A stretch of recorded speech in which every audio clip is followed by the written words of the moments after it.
Salut à tous, c'est Franck de la chaîne, bienvenue sur cette vidéo qui aujourd'hui continue. C'est la combienième qu'on fait? La quatrième. La quatrième vidéo toujours. La dernière.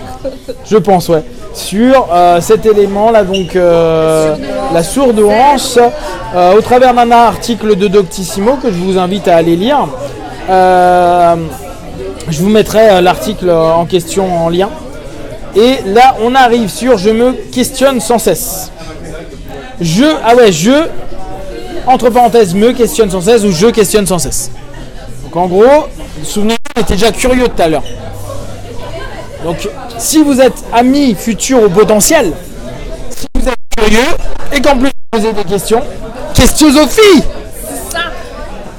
Si vous êtes questiosophe, peut-être êtes-vous au potentiel.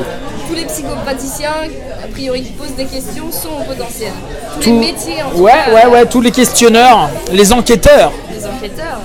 Alors, notre vie sur Terre a-t-elle un sens? Non, ça c'est pas la question. Qu'advient-il après la mort? Que dalle? Mais c'est pas la réponse.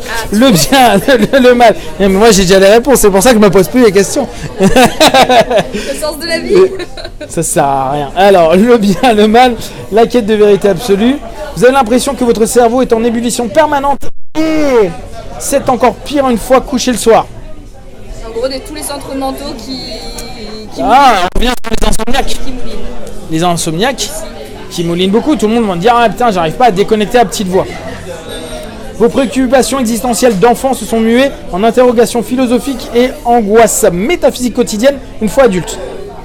Bon, ça, là je reprends les partenaires moi que j'ai en cabinet, c'est ce qu'ils vivent, qui se posent des questions philosophiques et existentielles, complètes. Donc toute personne qui va faire une psychothérapie, vous êtes peut-être HP.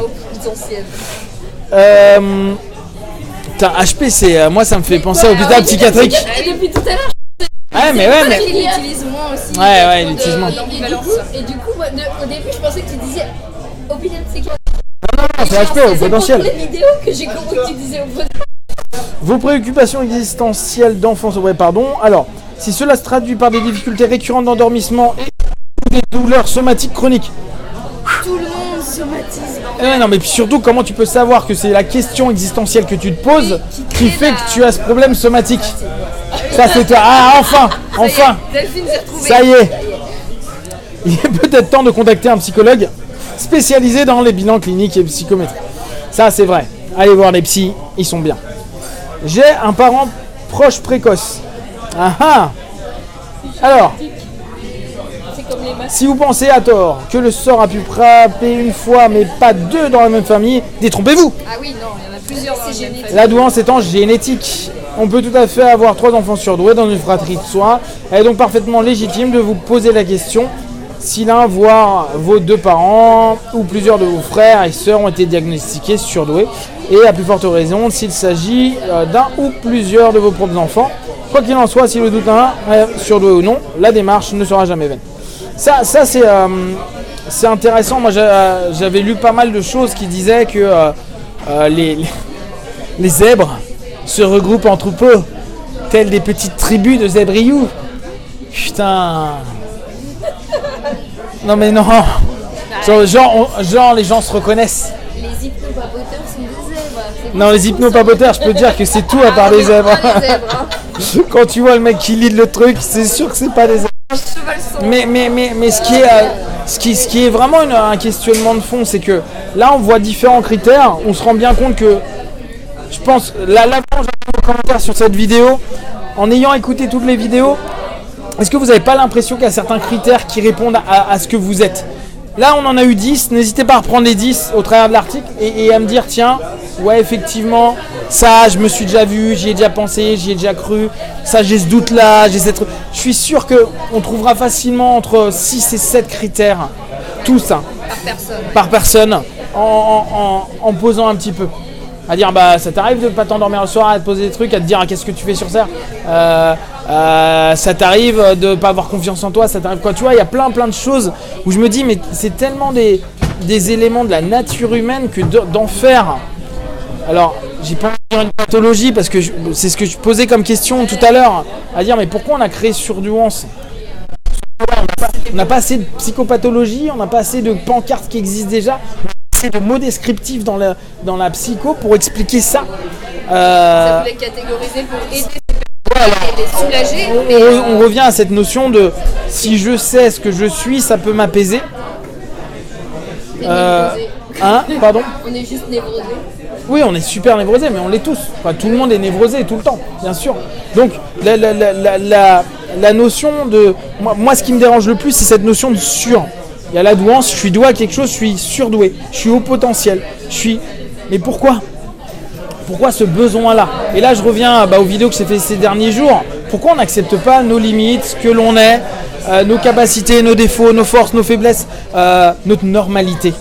La vie, elle est banale, elle est mortellement banale. Et c'est pas agréable. Notre quotidien, c'est tout simple, c'est basique. On a des moments top, on a des moments, des voyages crazy, on a des trucs. Mais notre vie, elle est comme ça. Vous verrez sur le petit essai que j'ai fait la dernière là sur. Putain, j'ai commencé autre chose. Vivre le moment présent, c'est ce que je dis. Je dis mais la vie, elle est d'une simplicité, d'une monotonie. Tous les jours c'est monotone, c'est la même chose. Métro, boulot, dodo, tu vois peut-être des gens différents. Tu vas aller faire ta petite danse ou ton petit karaté. Mais c'est toujours pareil. Et donner ça, c'est donner une espèce d'empreinte différente. Alors, et pour moi, on est en train encore, comme sur le développement personnel, de ressortir l'humain de son humanité simple. Alors après, il y a une question qui était intéressante, c'est quoi l'humanité ? Après, on peut réfléchir dessus, c'est philosophique. Mais se dire, cette simplicité animale, tu vois, limite très animale, de se dire, on est ce qu'on est. Pourquoi tu veux encore foutre ça ailleurs avec encore une espèce de comparaison en mieux, moins bien ? Les surdoués se sentent pas mieux qu'eux, hein. C'est pas du tout le cas, voire même, et c'est pas plus intelligent. Mais pourquoi avoir utilisé des mots comme ça déjà ? Et pourquoi ne pas simplement accepter que on est ce que l'on est ? Et là, on enlèverait toute case. Je suis moi, point. On revient sur le pas de haut ou de bas potentiel, juste le potentiel que tu es simplement ce que tu es à un moment donné. Point, avec tes capacités, tes possibilités. Ce que moi j'appelle les principes de limites et de potentiel que tu vas exploiter dans ta vie ou pas. Donc avec ton terrain et le terrain que tu vas plus ou moins apprivoiser, utiliser, exploiter ou pas. Voilà, donc si vous avez des remarques à ce sujet-là, n'hésitez pas, c'est intéressant. Bien sûr, hein, pour vraiment finir sur cette idée-là, c'est pas... Il n'y a pas une critique de la notion de surdouance si vous vous sentez bien avec cette notion-là, etc. C'est cool, c'est juste moi aujourd'hui, je trouve que c'est un mot fourre-tout, que maintenant tout le monde se ressent comme ça, faut peut-être ne pas aller chercher ailleurs, parce que dire surdouance à tout le monde, ça fait que les gens vont pas aller gratter d'autres trucs. Ah, je suis comme ça parce que... Et là on revient avec les problèmes que je vous donne souvent avec les énéagrammes. Si je me valide à longueur de temps comme n'étant simplement qu'un type de personnalité, je peux moi-même créer le pathos qui va avec, le bien comme le mal, hein. Et se dire toute pancarte nous enferme. Et pour le travail sur soi, si réellement la surdouance nous fait nous poser des questions, il faudrait se poser la question à un moment donné de savoir si on est réellement dans ce groupe-là. Et dès lors, on va commencer à avoir du doute. Donc est-ce qu'on va réellement dedans ou pas ? Et moi je préfère qu'on doute et qu'on se pose la question plutôt que se dire je suis, et après ne plus chercher et dire oui mais c'est normal, je suis comme ça. Moi je suis un gros connard violent parce que je fais du 8. Ça m'arrange. Mais derrière il y a d'autres éléments. Donc c'est ça qu'il faut que j'invite à cogiter et à partager. Voilà, donc si vous avez des questions, des remarques, vous partagez sur Facebook, YouTube, j'y répondrai le plus rapidement possible. Comme d'habitude, tout ce que je propose, ne prenez que ce qui est bon et juste pour vous. Testez, observez. Et non, hein, testez, analysez et je fais du 8.